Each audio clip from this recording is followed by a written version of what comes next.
This is the Pro Football Report presented by BCWSA, a weekly recap of your Philadelphia Eagles and news around the NFL. Broadcasting live from Chickies and Pete's, tonight's show is brought to you by Rob's Automotive and Collision, BCWSA, Chickies and Pete's, Allstate Fairless Hills Tom LaCroix, Penworth Financial Services, Penn Community Bank, Capital Grill, Ventresca's LTD, Independence Blue Cross, and SEPTA. We now go live to Chickies and Pete's for the Pro Football Report, presented by BCWSA.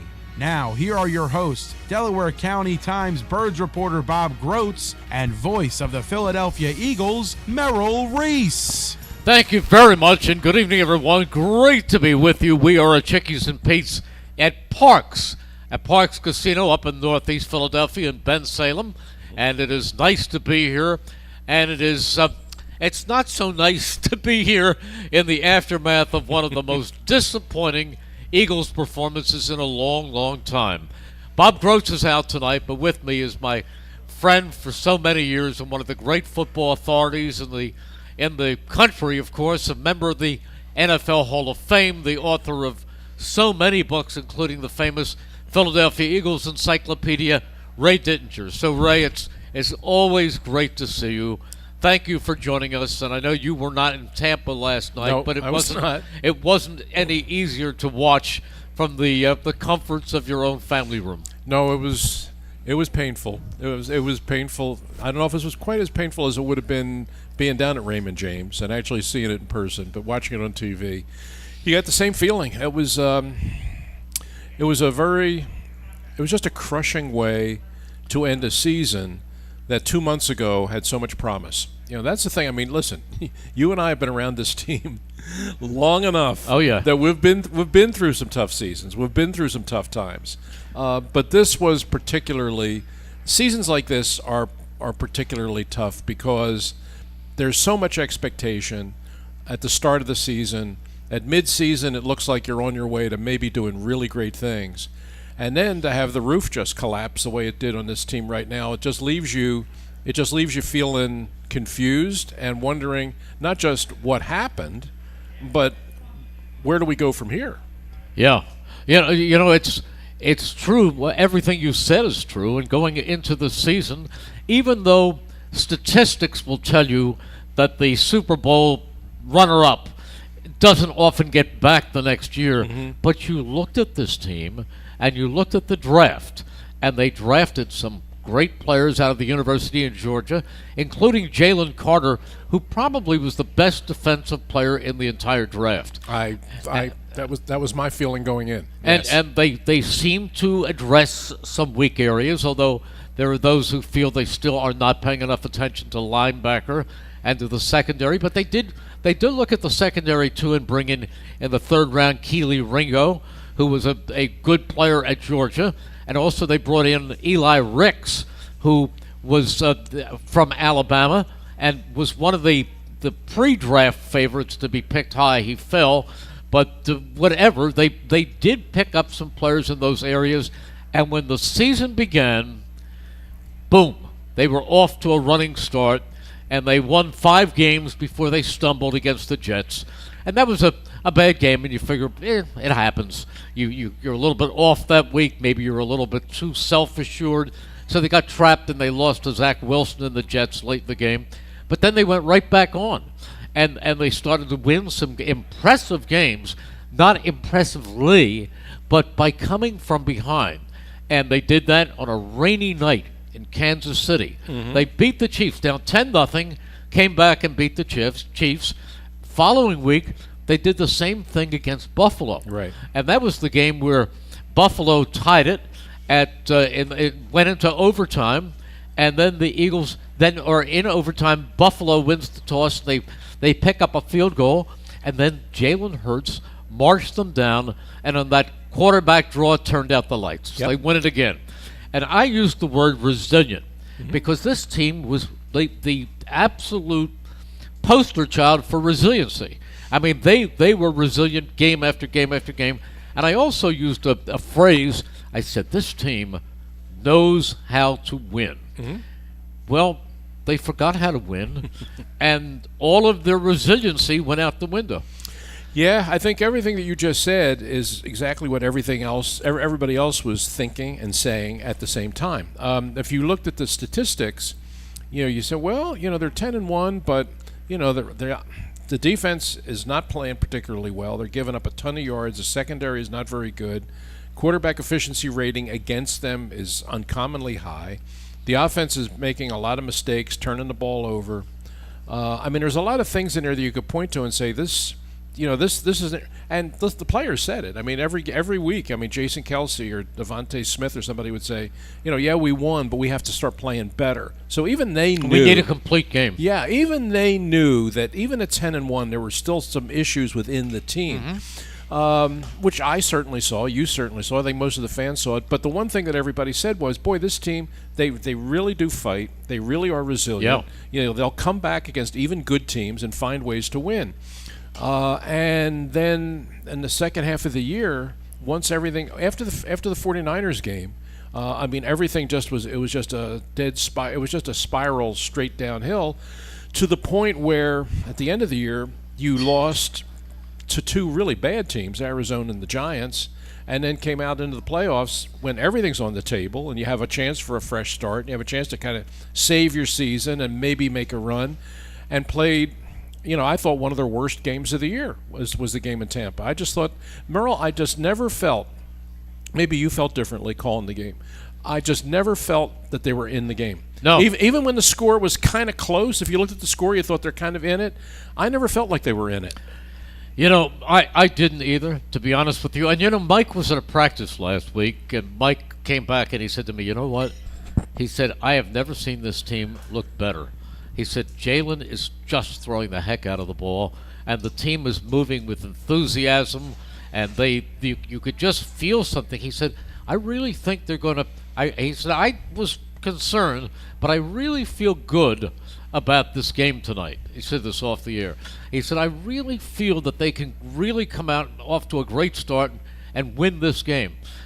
And I said, I don't know.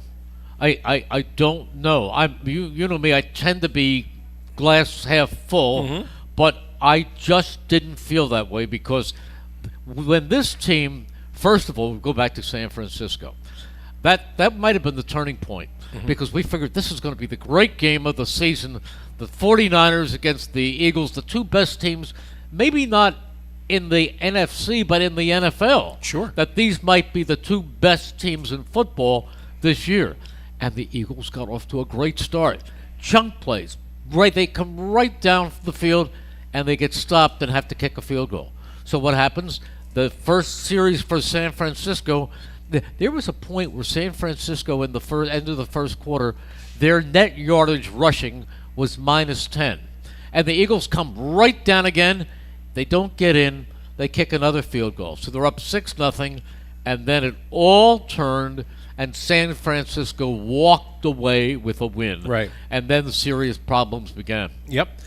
Yeah, that's exactly the way it was, and I think your description of it is an accurate one. I think everybody's feeling was the build up to the game, which is one of the reasons why it was such a big game with a big TV audience, was people did think these were the two best teams, and we had no reason to think otherwise. If San Francisco, you looked at the stats, you knew how good they were, and the Eagles, heck, they're 10-1. 10-1. And so you figured, yeah, this is going to be one of those in-season games that a lot of people were saying that this is a preview of the NFC Championship game. They did. These are the same two teams that played for the NFC Championship last year, and here they are playing now, and it's probably going to be a preview of the teams meeting again the championship game this year.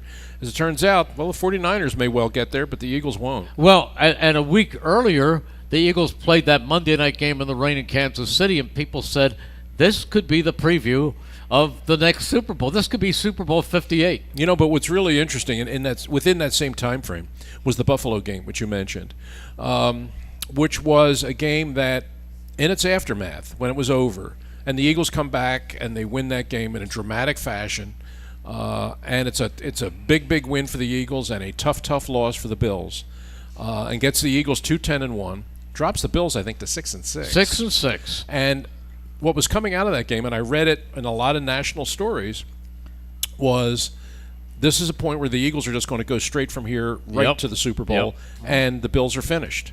The Bills' season is over. And maybe the window is closed, and maybe Sean McDermott's on his way out. I mean, that game seemed like it was like one team was going to go straight from there as a springboard to a championship season, and the other team, which had been a really good team and had its own run, they had finally hit the end of the road and was going to be all downhill. It turns out to be the exact opposite. The Bills have come back from that and are playing great football, and now they have a real chance to maybe go back to a Super Bowl. And people in Buffalo are singing the praises of Sean McDermott. They are. And here we are in Philadelphia. The Eagles season's over, and everybody wants to fire Nick Sirianni. Well, here's the thing about Sean McDermott and the Bills. They were going downhill. In fact, the week before the Eagles played the Bills, Bills played a Monday night game, and they were in that game until the end, and then they almost won it because the opposing field goal kicker, who were they playing that night? It was one of the better teams, but not one of the best teams. The field goal is up, and it's no good, and the Bills are about to win, and all of a sudden, the Bills had 12 men on the field. I remember. They got to kick it again, and the Bills lost the game. Yep. Lost the game. I said, how can you lose a game with something so elementary, so sloppy? Well, and they're killing Sean McDermott.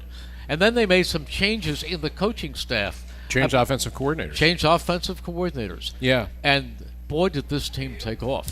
Yeah. They fired Ken Dorsey, who was the offensive coordinator. Yeah. And went to Joe Brady. And all of a sudden, everything clicked. And the Bills right now, I mean, they're playing good football. I mean, Josh Allen has never played better. Josh Allen is playing great, and I don't know. Maybe I'm stretching a point, but I'm stretching a point to make a point. I don't know that there's any team in the NFL that relies more on a single player than the Bills rely on Josh Allen. You might say Lamar Jackson, and that's probably an arguable point. You might say Patrick Mahomes. And you might say Mahomes, but it just seems to me that the Bills rely on Allen to do everything, to be the quarterback, to be the running back, to make every big play. I mean, they ask an awful lot out of him, but boy, what a warrior. I mean, what a tough player. And he's brought them back from the brink. And now they're a team that, look, they're going to be hosting the Chiefs. The Chiefs have to come to Buffalo now, which, I mean, the teams have met in the postseason before, but always at Arrowhead. Now the game's going to be played in Buffalo. Buffalo wins that one.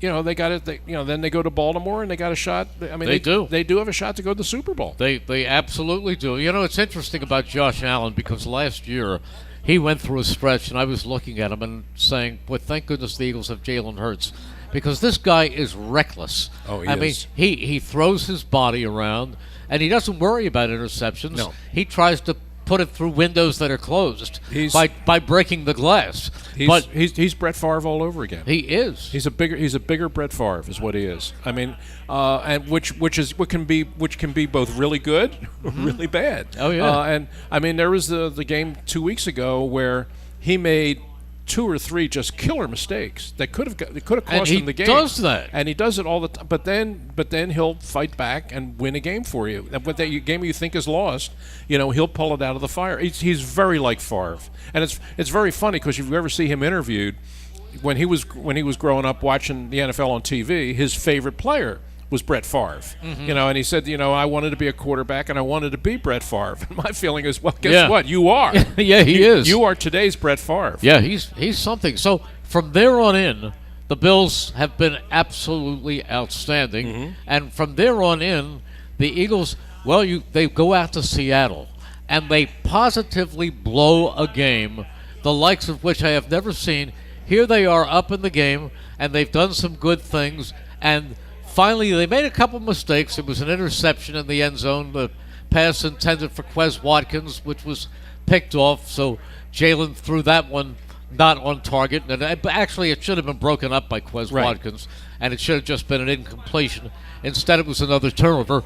But then, here we're out there, and they have a backup quarterback.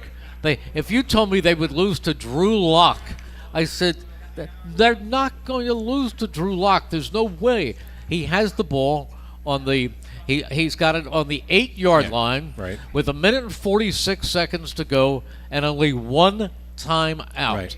And the Eagles couldn't stop them. They could not stop them. I still remember the pass over Bradbury's head. Yeah. I mean, it was unbelievable. It was unbelievable in many ways. I mean, I couldn't understand. When I saw the coverage, I said, you really are going to go into this coverage now where you're going to have Bradbury alone with no deep help?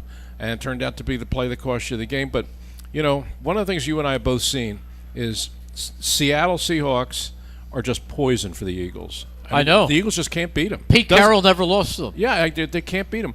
They can't. It doesn't matter where they are.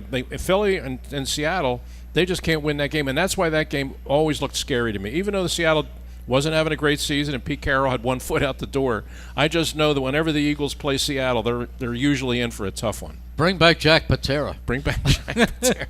He was the first coach in the franchise history. He was. But Pete Carroll, he retires perfect against the Eagles. All right, Ray Didinger is our guest. We'll be back at Chickies and Pete's at Parks right after this. Hi, it's Pete from Chickie Pete's. Come taste our unique flavors with some delicious additions to our cocktail menu. Try a pumpkin white Russian with Stoli vanilla, or a tasty tequila apple pie with butterscotch schnapps. Or how about a fireball apple cider sangria topped with ginger beer for game day or any day? Come see us at the official sports bar of your Philadelphia Eagles, Chickies and Pete's. This is Tommy Green from the 1993 National League champion Phillies. And here's the pitch. BCWSA water and sewer customers, you have a new and improved option to pay your bill that's convenient, reliable, and secure. Powered by Invoice Cloud, you can pay your bill 24/7 online, pay by text or phone, or sign up for AutoPay to avoid fees for late or missed payments. Visit bcwsa.net to sign up or for more info. That's bcwsa.net. BCWSA, proven.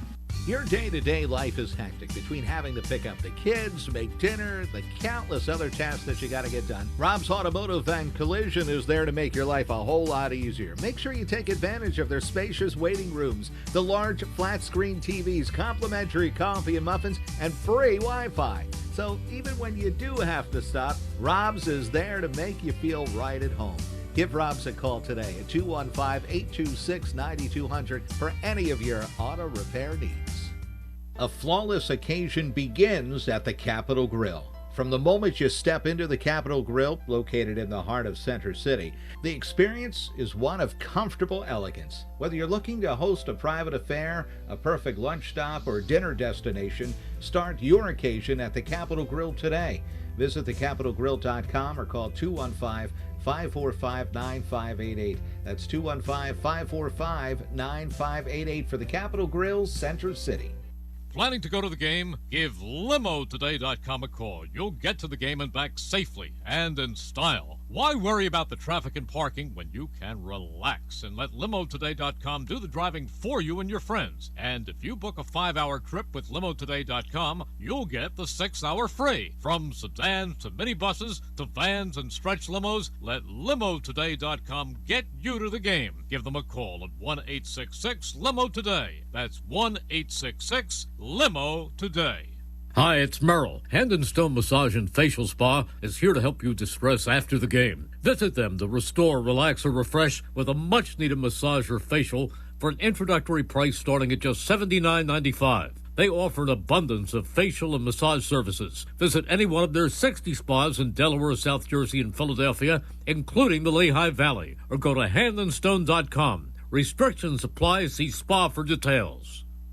Bringing in your front line is as easy as 1, 2, key. SEPTA Key Advantage is a unique and valuable transit benefit program that gives your employees all-day, everyday access to the entire SEPTA system. That means your staff can get in for their first, second, or third shifts and even travel the system on their off hours, seamlessly and affordably, all thanks to you.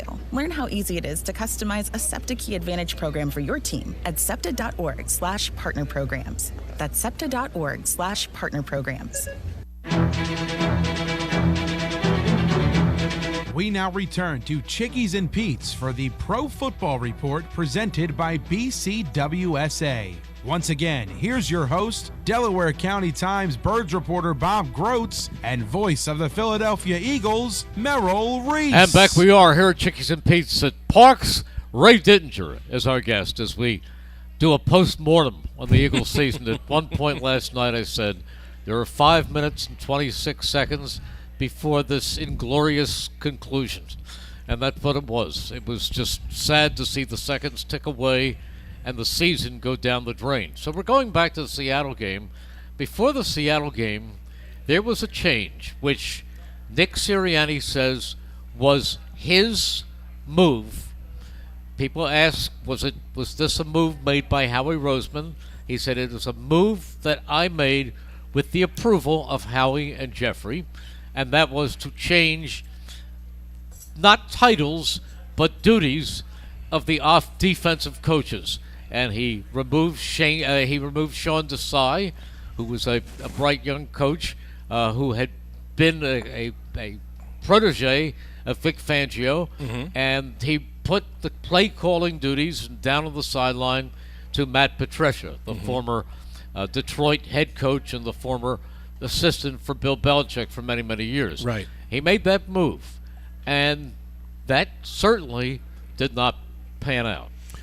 No, it didn't. I mean, things just got worse. And I think when you look back on it, I mean, a lot of people question it. A lot of people think that it hurt overall, that it was a net negative. Well, it certainly wasn't a net positive. How did I feel when it was done? I was surprised, but I kind of understood what he was going for.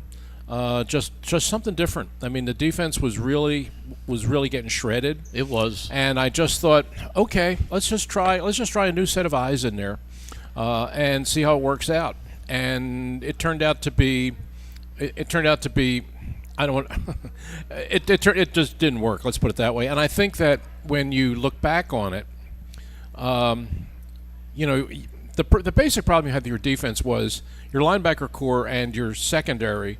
Just, you know, you didn't have enough talent back there, and that wasn't going to change with the change of coordinators. You still had the same players, but when Matt came in, Matt tried to change some things, which you would expect, and then you wound up adding the same. You had the same players, but now there was some confusion in their assignments, and you could see it. So you took a situation that was not a good one and actually made it worse with the change. And by the end, I mean, certainly the Arizona game was terrible.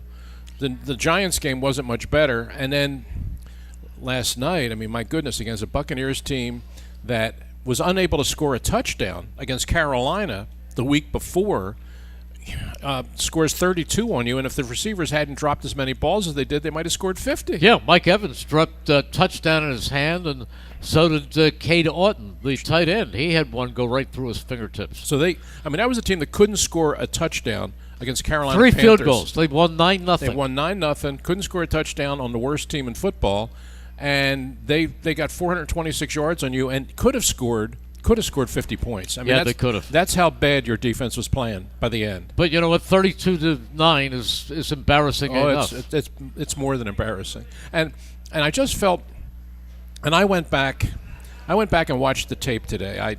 I went back and just to kind of just try and contextualize what we saw, and it honestly, I don't think the Buccaneers are very good. I think they're mediocre is kind of what they are. And their record would suggest that. Although they did win 6 of their last 7 games. Yeah, just as the Eagles lost 6 of the last 7. That's true. But the one thing I thought that was a little bit misleading. That the suggestion was, well, they've won 5 out of 6, 6 out of 7 coming in. They're hot. No, they're not. They couldn't score a touchdown against Carolina. That's true. And the week before, playing at home against New Orleans, they laid an egg. Yeah. So it isn't like they were really red hot coming in. So I thought, I honestly thought the Eagles were going to win last night. I really did. But I tried to convince myself, and I couldn't do it. Well, I think you're probably not alone. I couldn't do it. I think you're probably not alone. I just said I'm from Missouri. Show me. I mean, they just absolutely didn't show me a thing for the last 2 months. Well, last night, it looked like right from the beginning, right from Tampa's first possession, the Eagles' defense looked like they were moving in slow motion. I mean, their tackling was just abysmal. I mean, they had been a really poor tackling team through much of the season, and especially down the stretch. But last night was the worst I had seen it. And when you watch the game back, and when I watched the game back today, it just looked like they were playing in slow motion. And, they looked uninspired, and they looked unprepared. Did you see Bradbury in the tackle, or the attempted tackle of Trey Palmer, who takes the ball and Bradbury has him and just... It's like he has butter on his arms. Yep. I mean, that's just atrocious. And I'm not just you can point to a lot of players. But that was just one. And Cunningham missed a bunch of tackles. There were so many missed tackles. Morrow missed a bunch. It was Avonte Maddox. Maddox missed a bunch. I mean, it was. I mean, there were many missed tackles in this game, but it isn't as if that was just an outlier for this team. I mean, they were for a good portion of the year, and especially during this losing streak, the tackling was one of many problems with this team. You're right. Now, last night, I thought really that Baker Mayfield played a terrific game. He really looked like a former Heisman Trophy winner. He was accurate. He was poised, and he moved especially well in the pocket. He did, which surprised me a little bit, because if you watched their game against Carolina, he really looked limited physically. I mean, we knew he was playing with cracked ribs, and he had a sprained ankle. And in the Carolina game, he was actually having trouble getting on and off the field. And he hadn't practiced all week. He only took part in the final practice on Friday. So I wondered just what he was going to be able to do physically coming into the game. And he looked really healthy last night. And I give him a lot of credit because I liked him as a player at Oklahoma. I thought he was an exciting player in college. First player in the draft. First player in the draft. He wins the Heisman. Not that that's any guarantee of success in the NFL, but he was a really good college player. He's already bounced around the NFL to a bunch of different teams. A lot of people were kind of writing him off.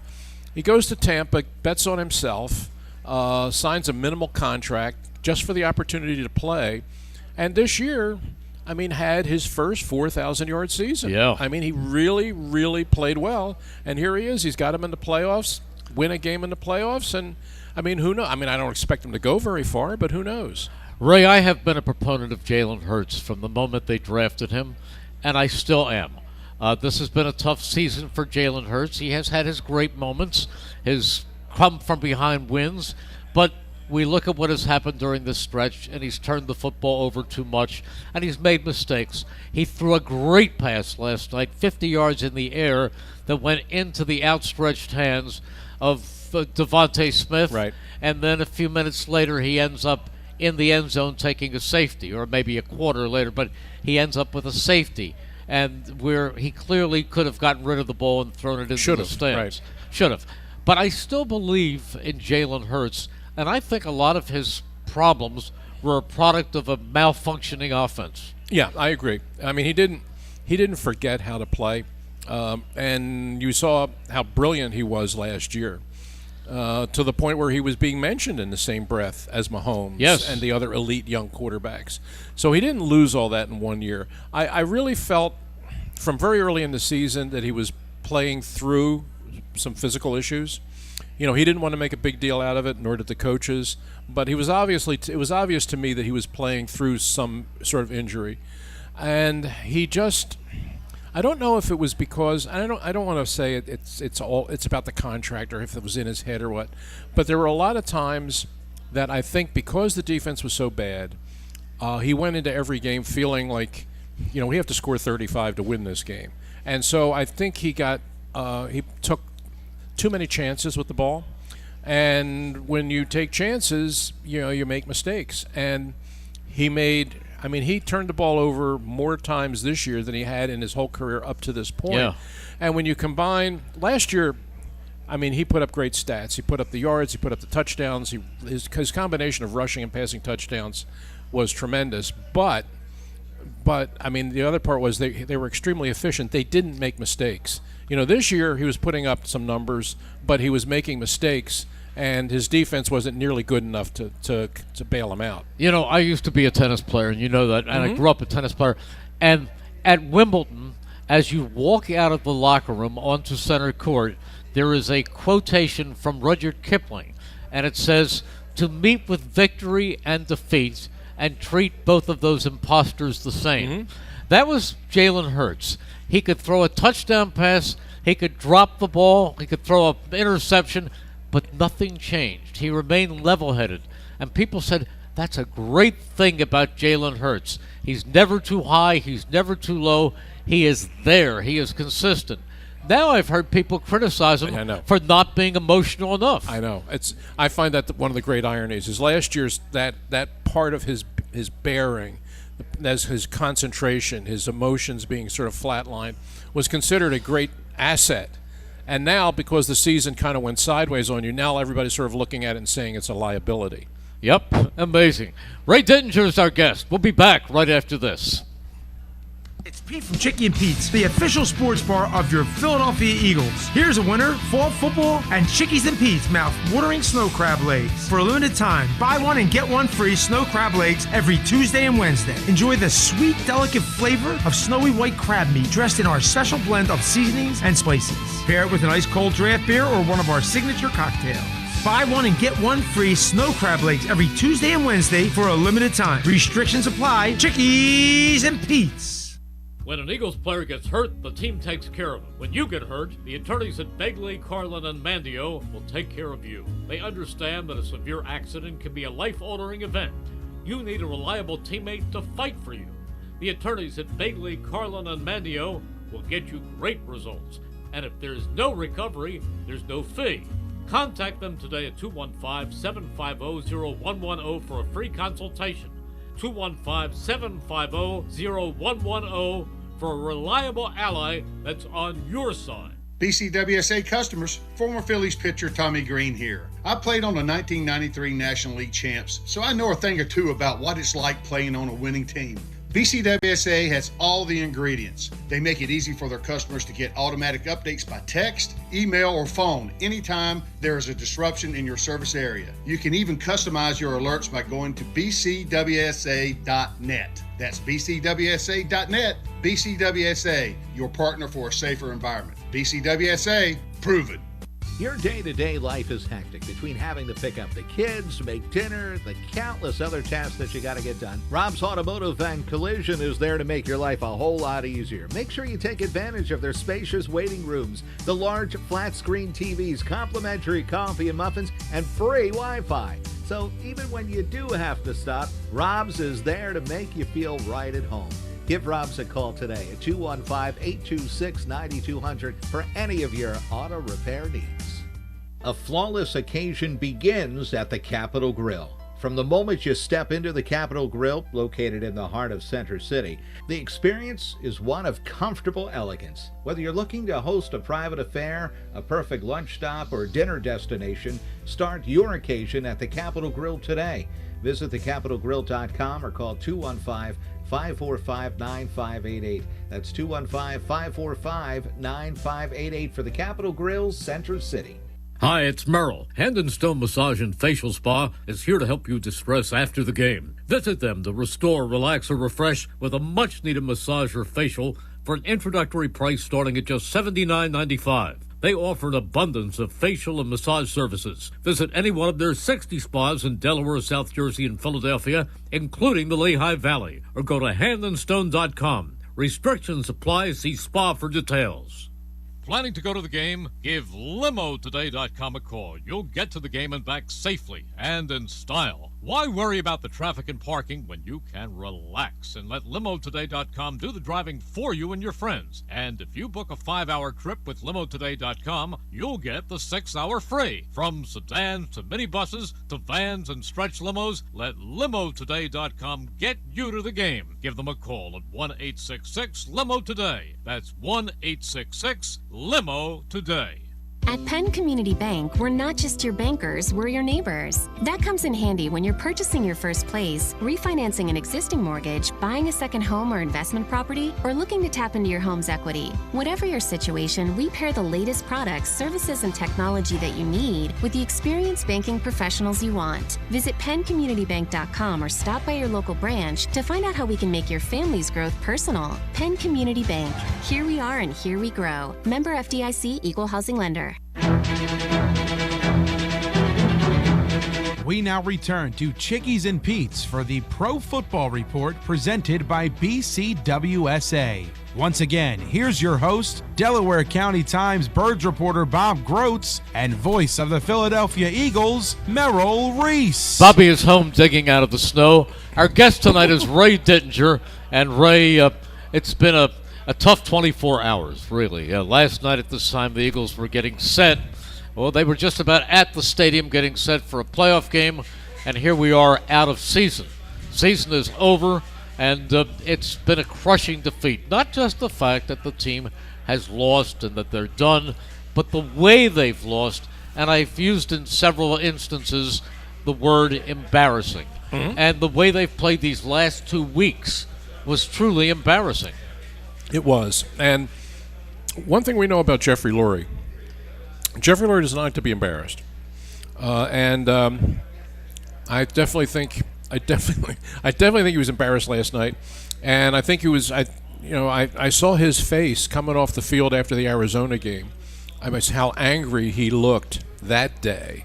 And then the look on his face when they put him on camera last night in the fourth quarter. I mean, it wasn't just that he was sad that that he was down that they were losing. I mean, he looked angry that this season had come to this, and to be embarrassed, perfect word, to be embarrassed like that on national television in a playoff game does not sit well with this owner, and is one of the reasons why Merrill, before this game, there was a lot of talk about, is Nick Sirianni in trouble? Could he possibly be fired? Is he coaching for his job? And there was a part of me that just said, I can't imagine that. I mean, you were the same guy had you in the Super Bowl 11 months ago. 6 weeks ago, he had you 10-1. I mean, you're really going to pull the plug on him now? But with the way things went down last night and the look on Jeff's face in the fourth quarter of that game, I began to think, you know what? They might just fire him. It would at this point. Before the game, I thought very unlikely. Now, I'm not so sure. I mean, Jeffrey is not one of these rash owners that short circuits coaches very, very quickly. I mean, he had Andy that was the first coach he hired. He had him for 14 seasons. Mm-hmm. And then Chip Kelly turned out to be a colossal mistake. And then came Doug, and Doug won a Super Bowl. Mm-hmm. And I will tell you something, Ray, and they talk about Doug being fired.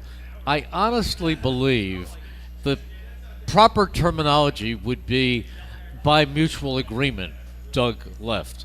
Because it was 2 weeks later when suddenly it came up, and I think Doug was unhappy with the fact that they wanted to put too much of a hand on his coaching staff. Mm-hmm. They wanted this one out, they wanted this one in, and I think it was just more of a parting of the ways. And in fact, when Jeffrey introduced Nick Sirianni, he started the press conference by saying it was a press conference after Doug was fired, before they did the search for Sirianni. Jeffrey said Doug Peterson did not deserve to be fired. I remember. But here's why we're making the change. Right. It's a different of philosophies, and it's better that we move on and Doug move on. But he said he doesn't deserve to be fired. He used those words. Yeah, I remember it. And people sort of said, well, wait a minute. He doesn't deserve to be fired, but you just fired him. But I think that Jeff explained it very well. It wasn't about that. If you look at his record, probably not doesn't deserve to be fired. But they had reached a philosophical difference that they felt like that they couldn't work together moving forward. And that's kind of what that came down to. And maybe that's kind of where they are with Nick now. Because I really do think that when a team collapses the way this team collapsed down the stretch, the owner and the general manager are going to look hard at that coaching staff and say, we have to make big changes in here. We have to change a lot of coaches here because this ain't working. If I don't know how Nick will handle that. I mean, if they say to Nick, look, we want to keep you as head coach, but the coordinators have to go, and this position coach, this position coach, this position coach, this position coach, they have to go. If Nick says, as Doug said, well, no, I don't want that. That's my staff, and those are my guys. Then maybe, again, you are at that same parting of the ways point. Well, we'll see what happens with that. But it's interesting to look and see what goes on around this league, because Carolina fired Frank Reich after 6 games or 7 games? And then last year Denver didn't go that long with Nathaniel Hackett. Right. And these are coaches in their first seasons. Right. So I don't know what's going to happen, and it's but I am into the category of believing nothing would surprise me at this point. No. And when you look at what happened with this team, I've been thinking a lot about what we just witnessed this year, because it was pretty extraordinary in its own way. Thinking is there any parallel that I can recall in all my years around the Eagles that anything kind of resembled this? And, the Kotite year where they went from 7-2 to 7-9, people make that comparison. None of us really thought that was a great team. None of us thought of that as a Super Bowl team. And one other thing, Ray, if I can interject. Sure. Rich Kotite wasn't Jeffrey Lurie's coach. Right. Rich Kotite, after he was 7-2, said, "My record stands for itself." Right. And then he never won again. Right. But that was somebody that Jeffrey inherited. Jeffrey inherited him, and they didn't really have much of a relationship. And, they had Bubby Brister, a quarterback. So, I mean, nobody really looked at that team as being really a team that had a chance to go anywhere. So, yeah, I mean, 7-2 to 7-9 is pretty bad, but I don't think anybody viewed that as a team that really had a chance to go somewhere and accomplish a whole heck of a lot. The comparison that I thought was the only one, and I know there weren't too many of us around that lived through it, but you and I did, was 81. Was the year after the Eagles' first Super Bowl, the Vermeil team with Jaworski and Montgomery and Carmichael and those guys. They lost the Super Bowl. They came back the next year. Everybody was excited. They're going to come back. They're going to go back to the Super Bowl. They're going to win it this time, blah, blah, blah. They start the year 6-0. Yep. They start the year red hot. They get to midseason. They have the best record in the league, 9-2. And then they lose 4 in a row and sort of limp into the playoffs and get knocked out in the first round by the Giants. Quarterback by Scott Bruner. Scott Bruner. So University of Delaware. I mean, that was the one. That's the only one that to me seemed like that's kind of the same. That's kind of the same storyline, really, and it ends the same way. But to me, the difference was throughout that run and that collapse of the Vermeil team coming down the stretch in 81. I never had reason to question the effort because that team played hard. They lost some games in fluky ways. Remember, John Shara fumbled a snap that would have kicked the field goal to one in Washington. Yes. They lost games in weird, quirky, stupid ways. But there was never any question about the effort of the players. You could genuinely question some of the effort of the players that we have seen down the stretch. And does that reflect on perhaps a breakdown in communication between the coaches and the players? You might have that concern about this team. I didn't have that concern about the 81 team. They lost games, and they lost games tough ways, but the effort was always there. I can't say that about this team. No, you can't. You go back to Buddy's teams. Mm-hmm. Buddy's teams never gave you less than 100%. They were a ferocious defensive team, and they always played hard. He never did what he wanted to in the playoffs, and as a matter of fact, after Buddy was fired, he bought a racehorse who he named Fired for Winning. I remember. Fired for Winning. I remember that. And yeah, you certainly. I mean, that was very disappointing that team, as good as it was, never won a postseason game. But you never questioned the effort of the players for sure. This time, there were stretches in these games where, in the Giants game for sure, Arizona game for sure, it just didn't look like this team was playing hard. I mean, they were better than those other teams. There was no reason for them to lose, and yet they did. And certainly, the effort last night was not there. In a game that was that big, I'd never felt like they gave you a full effort. Ray, can you look like you're not playing hard if you are playing hard but playing confused? That can be true. I think that can be true. And I think there was some of that, especially we talked a little while ago about the change in defensive coordinators when Matt Patricia came in and instituted some new things, some new ideas, some new concepts, and you saw a lot of confusion. You saw a lot of blown coverages. And I think if players are confused, it's hard for them to play fast. So I do think that could have been part of it. But there was other stuff there that to me just didn't look quite right. And that was the way, to me, that was the impression of this team, to the point where I did begin to question the effort, which in some of the other years I never did. Every week we have an injury segment brought to you by the attorneys at Begley, Carlin, and Mandio. Contact them today for a free consultation at 215-806-3689. That's 215-806-3689. Well, the injured will have a lot of time to heal, fortunately. Yes, they will. One guy who did get injured was Darius Slay, who had come off of a surgery in his knee and appeared to hurt his back, but we've heard nothing today. Right. Also, I think on the field for a moment was Dallas Goedert. Right. But he got up and he came off okay. I don't think they lost anybody long range, except maybe, who knows, about the one I worry about and see about is Slay. Yes, that would be the only one. All right. We will be back with Ray right after this. Hi, it's Pete from Chicky and Pete's. Come enjoy some delicious additions to our menu. Feast on our sweet fire barbecue wings, served with our tasty chive ranch dressing. Our Thai chicken sandwich with pickled red onions and sweet lime dressing, served with a minced slaw. Or Chickies and Pete's hot honey pepperoni pizza with extra pepperoni and delicious hot honey. For game day or any day, come see us at the official sports bar of the Philadelphia Eagles, Chickies and Pete's.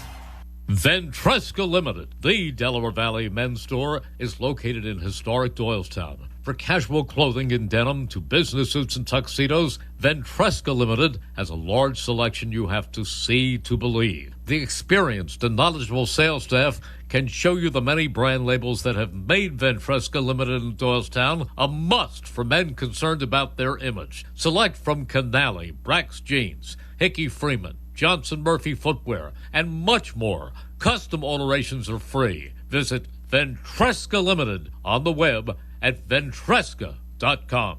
This is Tommy Green from the 1993 National League champion Phillies. And here's the pitch. BCWSA water and sewer customers, you have a new and improved option to pay your bill that's convenient, reliable, and secure. Powered by Invoice Cloud, you can pay your bill 24/7 online, pay by text or phone, or sign up for AutoPay to avoid fees for late or missed payments. Visit bcwsa.net to sign up or for more info. That's bcwsa.net.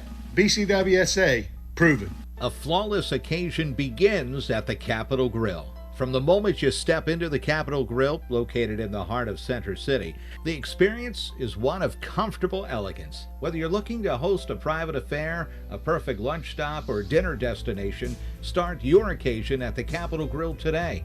Visit thecapitolgrill.com or call 215-545-9588. That's 215-545-9588 for the Capitol Grill, Center City.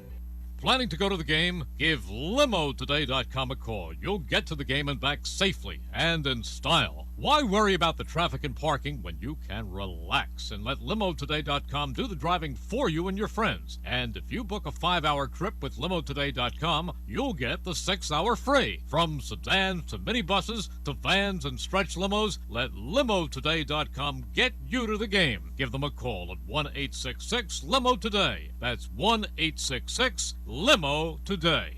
Hi, it's Merrill. Hand and Stone Massage and Facial Spa is here to help you distress after the game. Visit them to restore, relax, or refresh with a much-needed massage or facial for an introductory price starting at just $79.95. They offer an abundance of facial and massage services. Visit any one of their 60 spas in Delaware, South Jersey, and Philadelphia, including the Lehigh Valley, or go to handandstone.com. Restrictions apply. See spa for details. At Penn Community Bank, we're not just your bankers, we're your neighbors. That comes in handy when you're purchasing your first place, refinancing an existing mortgage, buying a second home or investment property, or looking to tap into your home's equity. Whatever your situation, we pair the latest products, services, and technology that you need with the experienced banking professionals you want. Visit penncommunitybank.com or stop by your local branch to find out how we can make your family's growth personal. Penn Community Bank. Here we are and here we grow. Member FDIC, Equal Housing Lender. We now return to Chickies and Pete's for the Pro Football Report presented by BCWSA. Once again, here's your host, Delaware County Times Birds reporter Bob Groats, and voice of the Philadelphia Eagles, Merrill Reese. Merrill and Ray with you from Chickies and Pete's and the Parks Casino in Bensalem. It is now time for this week's Penworth Financial Keys to the Game. The key to your financial future is Penworth Financial.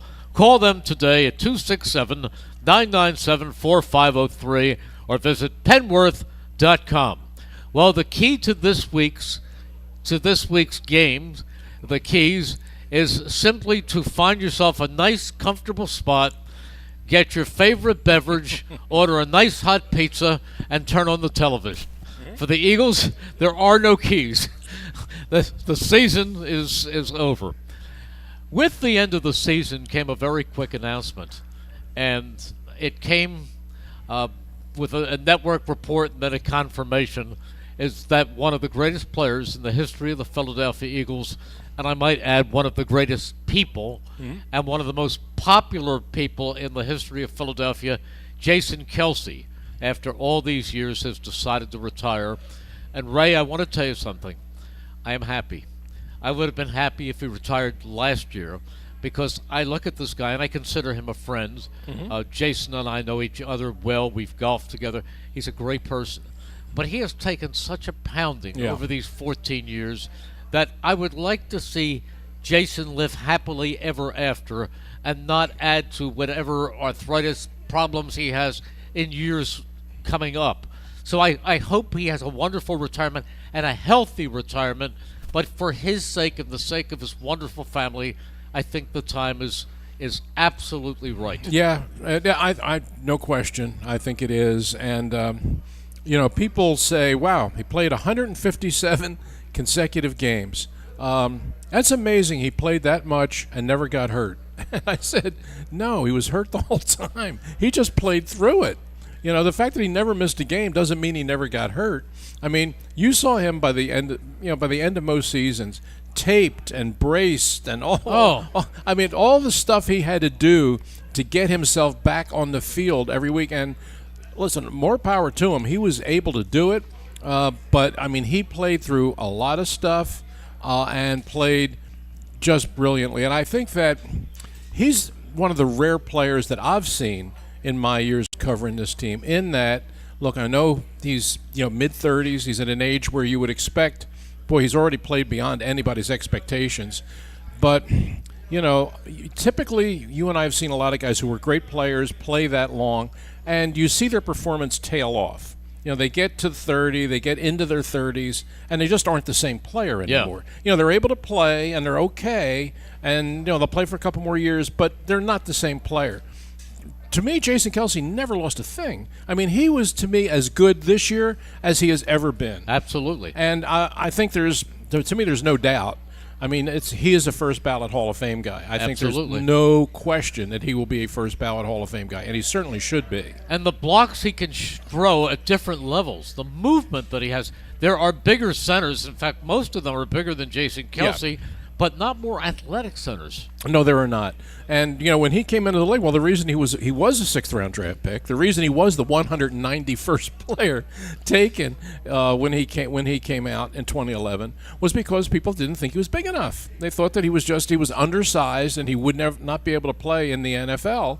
But Howard Mudd, who was the offensive line coach then, had coached Jeff Saturday with the Colts and saw Jason Kelce as almost a carbon copy of Jeff Saturday, sort of undersized. He also, by the way, coached him on Thursday and Friday. Yeah, yes he did.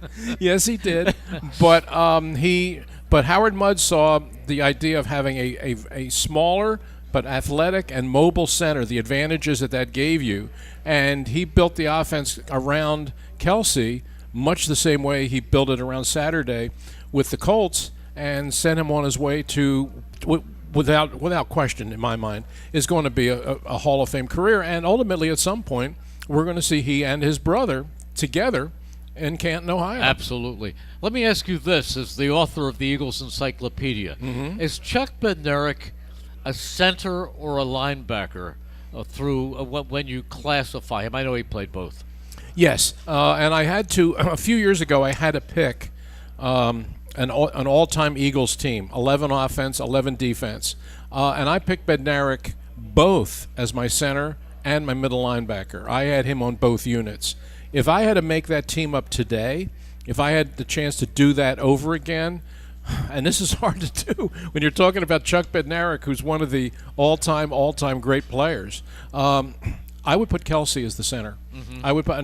I would keep Chuck at middle linebacker, but I would. Was he middle or outside? He was a middle linebacker. He was a middle linebacker, except in 1960. In 60. At 60, when they brought him back because he wasn't supposed to be playing linebacker, but Pellegrini got hurt. They brought him back, but when they brought him back, they put him at outside linebacker. But the bulk of his career... Was Maxie Bond the middle linebacker? No, Chuck Weber. Chuck Weber, that's right. From Westchester State. Westchester, yeah. Yep, he was Chuck the middle Weber, linebacker. Yes. And Maxie, who was a rookie... Who later coached at Abington. Yes. As a high school coach. And then worked his way up to become a defensive coordinator in the NFL. But the linebackers were Chuck Weber was in the middle.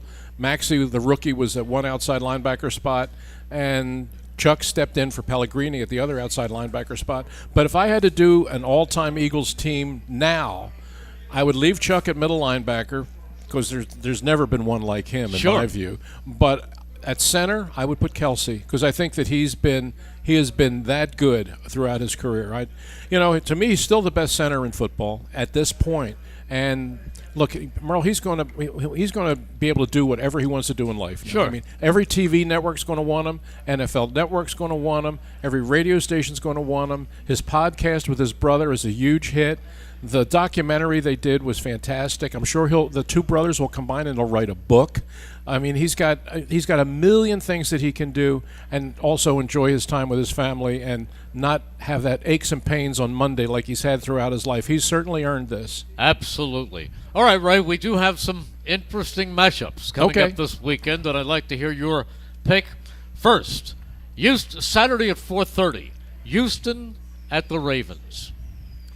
I really like what D'Amico Ryans has done with that team, and C.J. Stroud looks like a great young quarterback. He's going to be fun to watch.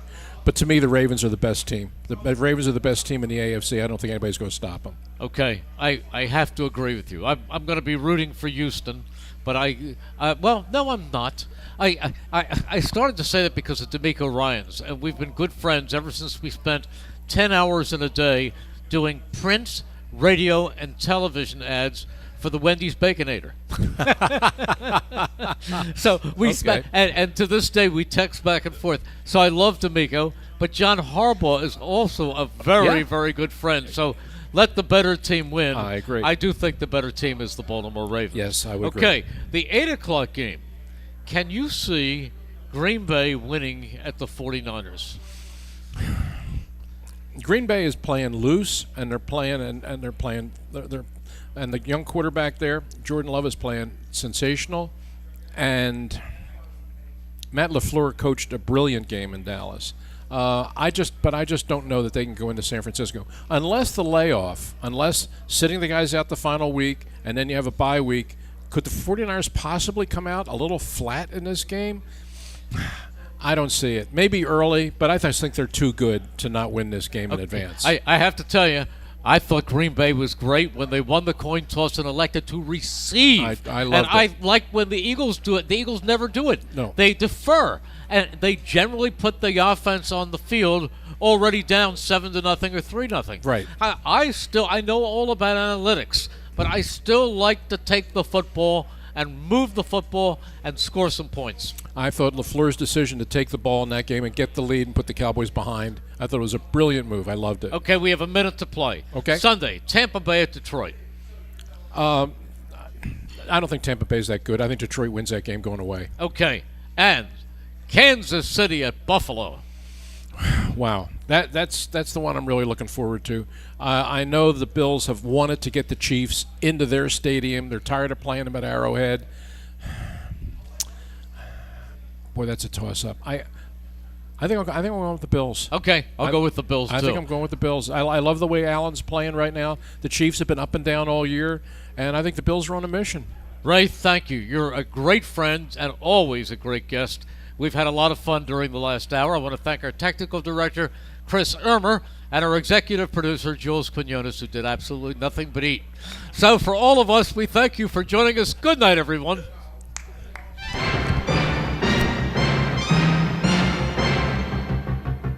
You've been listening to the Pro Football Report, presented by BCWSA. Tonight's show is an exclusive presentation of 1490 AM, as well as 107.3 FM, and heard around the world at WBCB1490.com.